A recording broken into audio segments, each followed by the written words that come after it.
취업을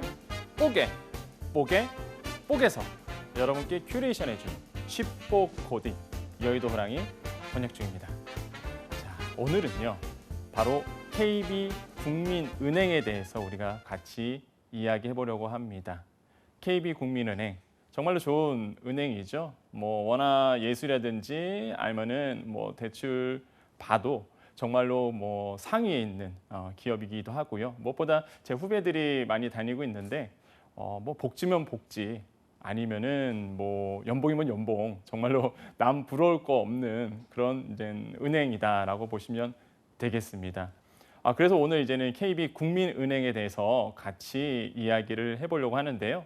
이미 한국직업방송에서 또한 제가 여러 번 KB국민은행에 대해서 분석을 해드렸고 면접 대비에 대해서 말씀을 드렸습니다. 그래서 오늘은 조금 더 다른 내용, 그 다음에 조금의 요즘 트렌드에 맞는 지금 취업시장에 맞는 이야기로 다시 준비를 했거든요. 그렇기 때문에 한국직업방송 계속 보시고요. 보시면서 같이 이 방송도 같이 보시면 되겠습니다.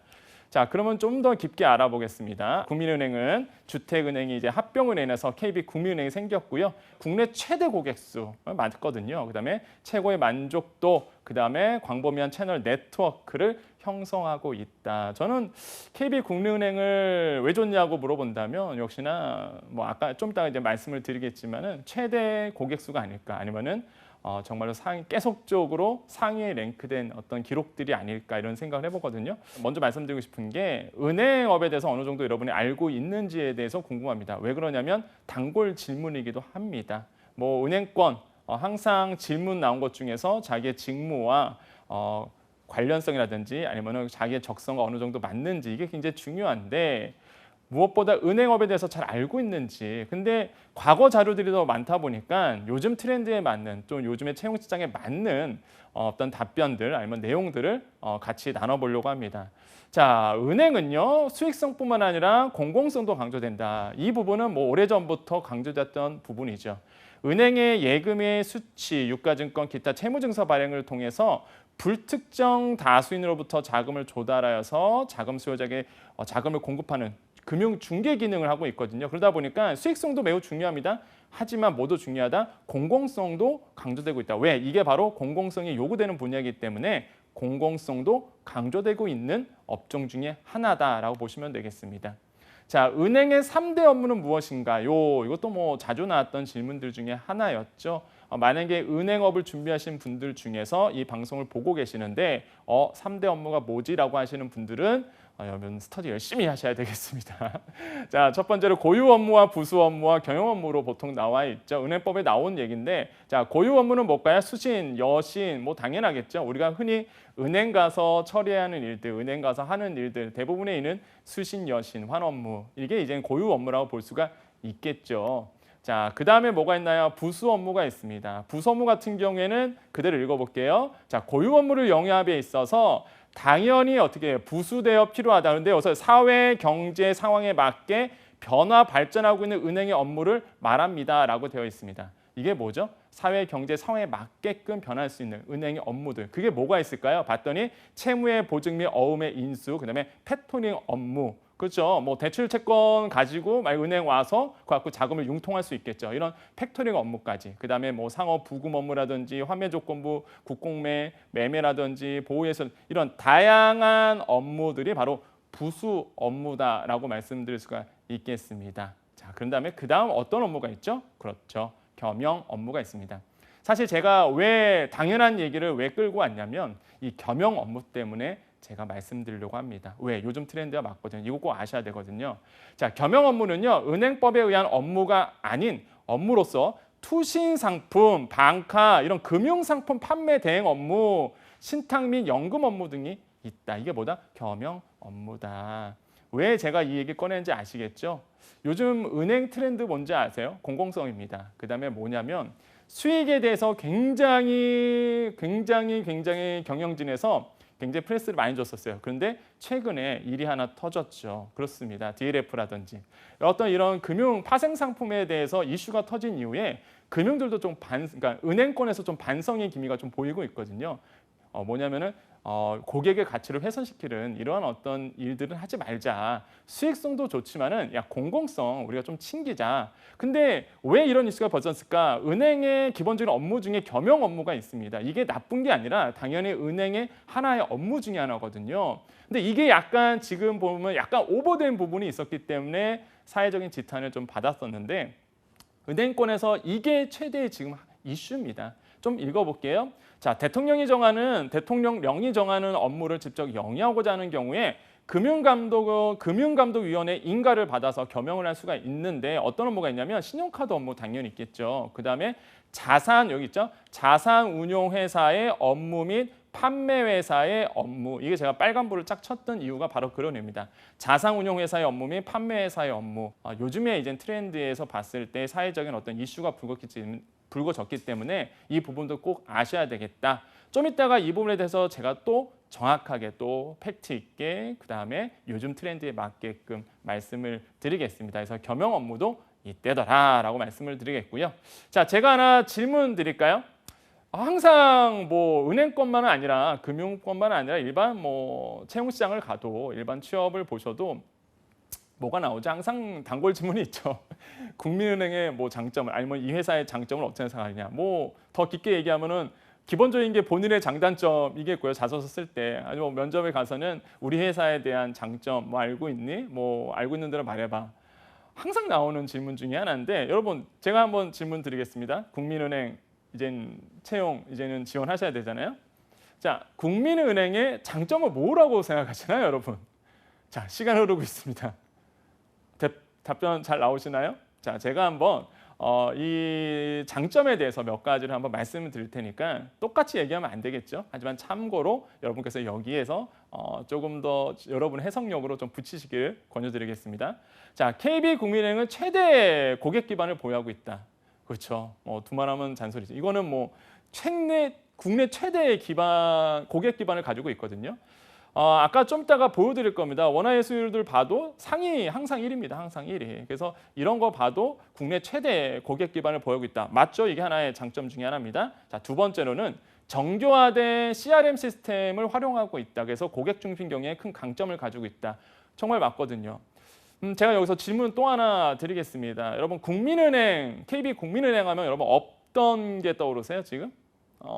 지금 트렌드에 지금 이제는 2019년도 말 그다음에 2020년 이제 초반 상반기를 바라본다면 어떤 이슈가 있을까? 역시나 리브겠죠. 리브가 뭐지? 이러신 분들은 기업 분석, 기업 조사를 너무나 안 하신 거겠죠.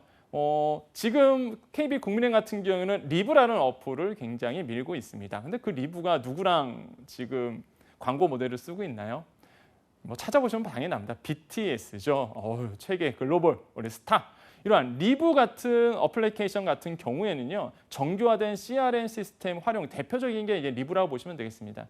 고객 관계 기반이거든요. CRM이라는 뜻이 이제 고객 기반인데 고객과의 릴레이션십, 그러니까 고객과의 소통을 통해서 이루어지는 마케팅의 기법들, 바로 리브라는 어플리케이션을 통해서 KB국민은 그것을 고도화하고 그것을 실현하고 있다는 사실 여러분 꼭 알아주시면 좋겠습니다. 그래서 국민의 장점은 바로 이런 정교화된 CRM 시스템이다라고 볼 수가 있겠고, 자, 세 번째로 영업력에 기반하여 은행 기준 자산 규모, 총수신, 원화대출, 투자 신탁, 방카 등등에서 은행권 시장 점유율 수익권을 여기다 빨간 줄 쳐드릴게요. 지속적으로 유지한다. 수익권을 차지했다가 아니라 좀 이따 제가 보여드릴 거예요. 차트. 지속적으로 유지하고 있다가 포인트입니다, 여러분. 자, KB국민은행, KB증권 편입했죠. 그래서 뭐가 일어난다? 융복합, 그래서 시너지 효과 이런 거라고 보시면 되겠습니다. 그래서 지속적인 시너지 창출 효과가 있다. 그래서요, 여러분 KB국민은행의 장점은? 이라고 누군가 물어본다면, 아니면은 면접 가서 이런 비슷한 질문이 들어온다면 이 네 가지 중심으로 해서 여러분께 해석력을 통해서 좀 더 살을 붙이든지 아니면 여러분이 갖고 있는 정보를 통해서 네 가지 중심으로 얘기해 주신다면 정말로 팩트 있는 답변이 될 수 있다라고 말씀을 드리겠습니다. 자, 나오죠. 원화 예수금 나오죠. 원화 예수금 봤더니 역시 국민은행이 1위다. 점유비만 보세요. 점유비 계속적으로 1위입니다. 이게 지속적으로 계속 오고 있죠. 그래서 KB국민은행이 정말로 원화 예수금에서도 1위다. 점유율이겠죠. 그 다음에 볼까요? 원화 대출금 봐도 보았어요. 어때요? 또 1입니다. 예, 또 1이에요. 밑줄 쫙 그어드렸죠. 보시면은 다른 어떤 시중 은행들보다 원화 예수금, 원화 대출금 우리가 보통 점유를 따질 때에 과연 얼마나 예금되어 있느냐, 얼마나 대출을 했느냐 이런 원화 예수금과 원화 대출금을 가지고 보통 우리가 바라보는데 점유 보세요. 점유율 계속적으로 지속적으로 1입니다. 지속적으로. 그렇기 때문에 국민은행이 이러한 어떤 장점을 가지고 있구나라는 사실을 여러분께서 차트를 보시면서 이해를 하셔야 되겠다라고 말씀을 드리겠습니다. 자, 그런 다음에 국민은행의 단점은 뭐가 있을까요? 사실 은행의 단점은 찾기 힘들죠. 이게 공표하기 참 어렵잖아요. 근데 그냥 우리가 시장 환경에 따라서 본다면 전체적인 어떤 단점들, 은행들이 어떤 위험 요인이라고 좀 볼 수가 있겠는데 뭐 수합 분석을 한다 그러면 위협 부분이라고 보시면 되겠는데 단점 한번 볼까요? KB국민은행의 전체 가계대출 규모는 증가 추세입니다.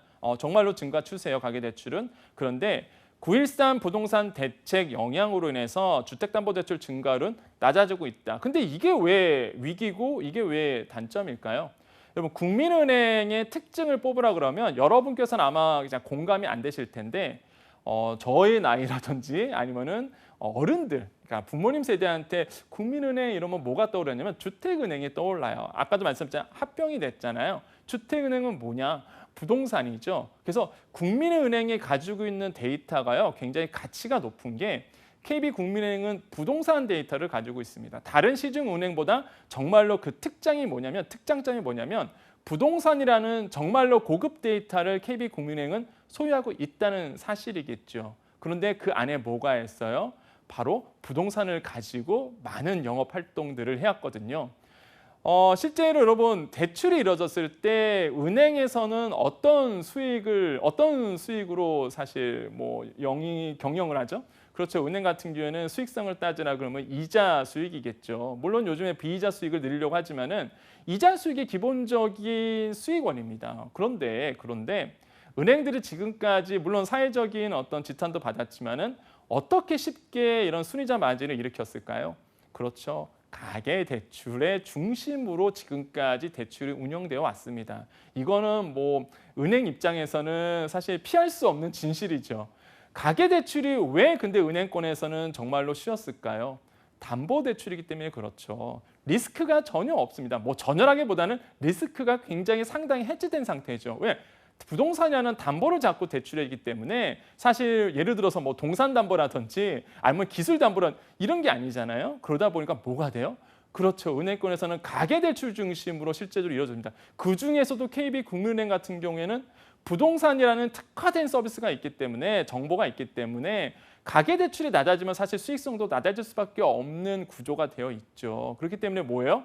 전체 가계대출은 증가는 했으나 뭐가 돼요? 9.13 대책, 정부의 9.13 대책에 인해서 주택담보대출 증가율은 좀 낮아지고 있는 부분, 이제 이해되시겠죠. 그래서 국민은행의 단점을 굳이 뽑으라 그런다면 이런 어떤 대외적인, 거시적인 환경에 본다면 이런 부분이 아닐까라고 볼 수가 있겠고, 자, 두 번째로는요. 정부는요, 가계부채 증가 속도 관리 및 대출 구조 개선에 중점을 지금까지는 두었으나, 자, 빨간 줄 한번 읽어봅니다. 자, 향후에는 가계부채 증가율 및 취약 차주 관리, 이게 중요해요. 가계부채 증가율 및 취약 차주 관리에 중점을 둔다는 사실입니다. 지금까지는요, 부채 속도 아니면 대출 구조 이런 것만 했었는데 이제는 아니에요. 왜 그러냐면 지금 그러면 연체율이 좀 증가되고 있는 부분이 있습니다. 특히 연체율이 저소득 가구 중심으로 해서 연체율이 좀 늘어나고 있는 지금 조짐이 보이거든요. 그러다 보니까 정부에서나 은행들도 알고 있습니다. 이러면 안 되겠네 라는 생각이 드는 거예요. 그래서 증가율도 좋지만 취약 차주에 대한 관리, 그러니까 저소득 대상으로 연체를 줄이는 것, 이런 것들을 지금적으로 중점적으로 이제 관리하겠다라고 정부는 보고 있죠. 그렇기 때문에 대출이 증가되고 대출이 막연히 나가는 것보다 그것을 관리하고 좀 건전성 있게 관리하겠다. 아무래도 그럼 대출이 좀 줄일 수밖에 없는 부분이겠죠. 그래서 국민은행의 단점은 굳이 또 꼽으라 그러면은 이런 어떤 정부의 어떤 정책들이라고 보시면 되겠습니다. 자, 좀 넘어가 보겠습니다. 자, 전략 중요하겠죠. 그러면 이러한 환경, KB국민은행이 지금 2019년 말, 그다음에 2020년 상반기에 이러한 거시적인 환경들, 대외적인 어떤 변수들 통해서 그럼 KB국민은행은 어떤 전략을 가지고 있을까? 이것도 사실 단골 질문이죠. KB국민은행이 나아갈 바를 제시해봐. KB국민은행이 앞으로 해야 할 일이 뭐라고 생각해? 당신이 봤을 때 KB국민은행의 영업의 어떤 전략을 뭐라고 생각하시나요? 너무나 단골 질문들. 자, 이거를 참고하시면서 이해하시면 되겠습니다. 자, 국민은행의 전략은 자, 첫 번째로 체계적이고 건전한 리스크 관리를 통한 프로세스 구축을 한다. 그다음에 두 번째로 항아리형 인력 구조. 이거 참 은행 얘기할 때 저도 참 조심한 부분이 이거입니다. 사실 우리나라의 금융권 보면은요, 인력 구조 때문에 그럴 수도 있는데 항아리형 인력 구조입니다. 뭐요? 가운데가 이렇게 볼록하게 튀어나온 신입사원이 적고 인력 구조가 이렇게 가운데가 볼록 튀어나온 이게 항아리형 인력 구조거든요. 그러다 보니까 경영하는 입장에서 아니면은 사실 그 어떤 기업이든 간에 이 항아리형 인력 구조는 그렇게 좋은 현상은 아니거든요. 그래서 이런 어떤 프로세스들을 좀 고쳐나가야 된다. 뭐 획일화된 영업 창구 배치 및 영업 채널 부분도 있을 것이고요. 노후화된 업무 프로세스 등을 모아야 된다. 이렇게 해서 조직 및 경영 효율성 제고 방안을 마련해야 된다라고 우리가 이야기할 수 있겠습니다. 자, 세 번째로 볼까요? 무엇보다 모바일과 인터넷 등 IT 기술의 발전과 함께 금융 소비자의 선택권이 강화되는 추세이다. 자, 금융 소비자의 선택권이 강화된 추세이다. 이거는요, 제가 얘기한 거 아닙니다. 누가 얘기하냐면 KB국민은행의 경영진들이 얘기했던 얘기를 제가 여기다 넣은 거예요. 제가 얘기한 게 아니라요. KB국민은행의 경영진들이 금융 소비자의 선택권이 강화되는 추세인데 이러한 상황에서 우리도 변해야 되지 않겠어? 라고 얘기하셨거든요. 뭐예요? 경영진들의 입담, 경영진의 목소리가요. 결국에는 뭐가 됩니까? 그 기업에 대한 전략으로 나옵니다.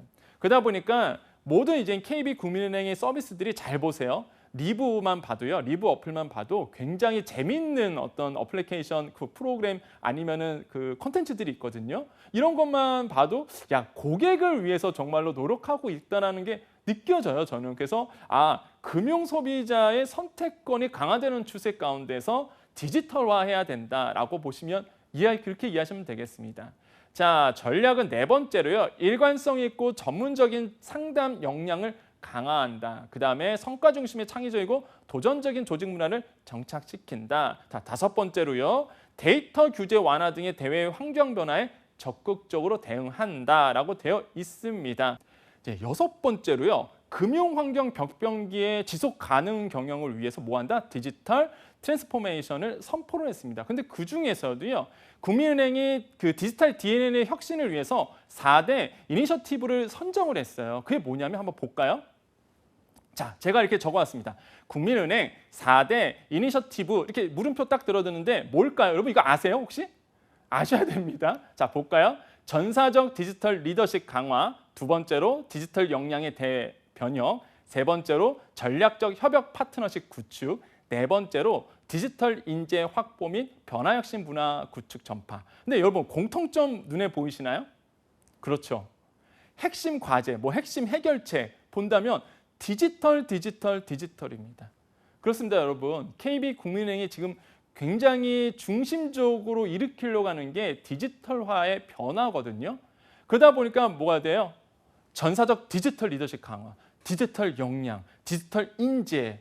여러분 세일즈 한마디로 영업 직군이라고 생각할 수도 있겠지만은 디지털을 모르면 여러분 이제는 은행권에서는요 굉장히 이해도가 떨어질 수밖에 없습니다. 핀테크 산업들 아니면은 굉장히 기본적인 디지털에 대한 개념은 잘 갖고 있어야 된다. 지금의 핀테크 산업이 어떻게 돌아가고 있는지, 지금의 테크핀 어떤 환경이 어떻게 기술이 고도화되고 있는지에 대해서 여러분 아셔야 되겠죠. 제가 여기서 질문 하나 더 드려도 될까요? 여러분 오픈 뱅킹이 뭘까요?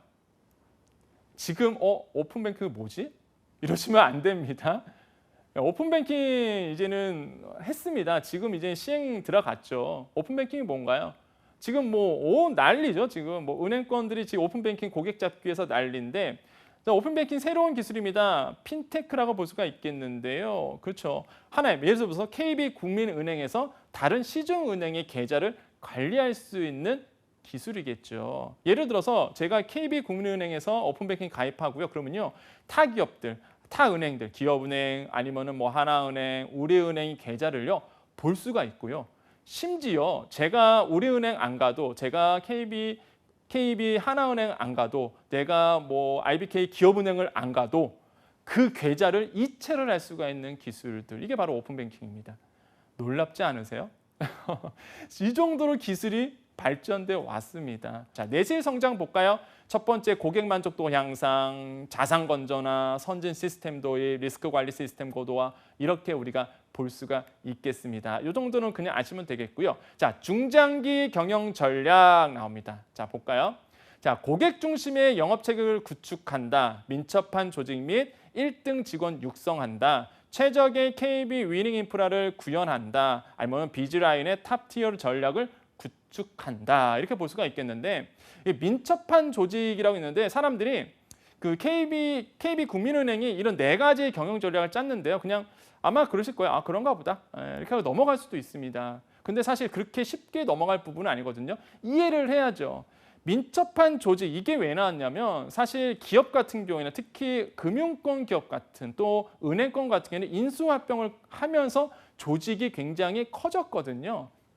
그런데요, 인수합병의 단점은 뭐냐면 조직이 비대해지면서 빠른 의사결정이 일어나지가 않습니다. 은행권에서는 실제적으로 지금의 기술의 변화 때문에 굉장한 어떤 의사 타진에 대해서 빠르게 이루어져야 되는데, 조직이 비대해지다면 기본적으로 경영학적으로 보면 뭐가 돼요? 의사결정이 느려지게 되죠. 그러다 보니까 은행권에서도 이게 되게 골머리를 앓고 있는데요. 민첩한 조직 및 1등 직원 육성이라는 의미는 뭐냐면 바로 애자일 전략을 쓰겠다는 겁니다. 애자일 전략. 이제 은행권에서도 이런 애자일 전략이 튀어나왔다.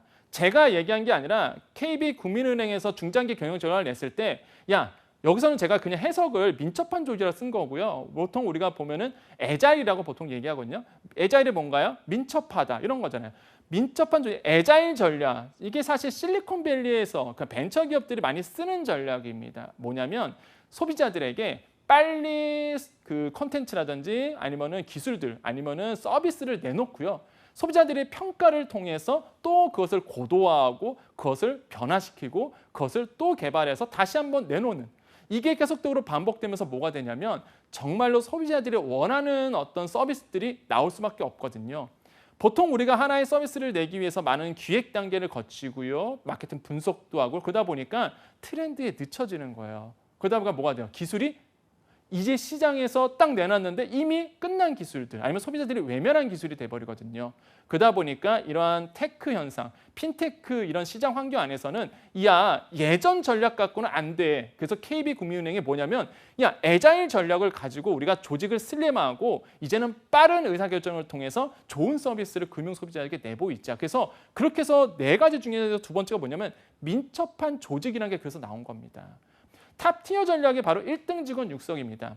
왜 비즈라인 탑티어 전략이 뭐냐면, 또 많은들 보면 그냥 글에 써져 있으니까, 아니면 뭐 누군가 얘기하니까 그런가 보다, 고개 끄덕끄덕, 이거 이러시면 안 되거든요. 왜 KB국민은행이 탑티어 전략을 가지고 왔냐면 바로 그 WM 때문에 그래요. 그러니까 웰 매니지먼트죠. 말해서 자산 관리 부분 때문에 그렇습니다. 자산 관리 부분은 뭐냐면 기본적으로 수익성, 이게 은행들 같은 경우에는 수익성이 좀 떨어지고 있는데, 근데 재밌는 현상 하나 발견합니다. 어떤 현상이냐면 자산가들에 대한 기본적인 금융 상품들은 떨어지지가 않는다더라. 수익성이 떨어지지가 않는다더라는 거죠. 그래서 은행권들은 지금 뭐에 초미의 관심사면 그래서 웰스 매니저죠. 그러니까 자산 관리에 대해서 굉장한 어떤 포인트를 두고 있습니다. 그런데 그런 사람들을 담당하려고 했더니 일반 직원 가지고는 안 되는 거예요. 일반 직원이 가지고는 일반 어떤 인재들 가지고는 안 되는 거예요. 그러다 보니까 뭐냐면 KB국민은행이 뭘 했냐면요. 재밌는 교육을 시켜줍니다. 바로 탑티어 전략인데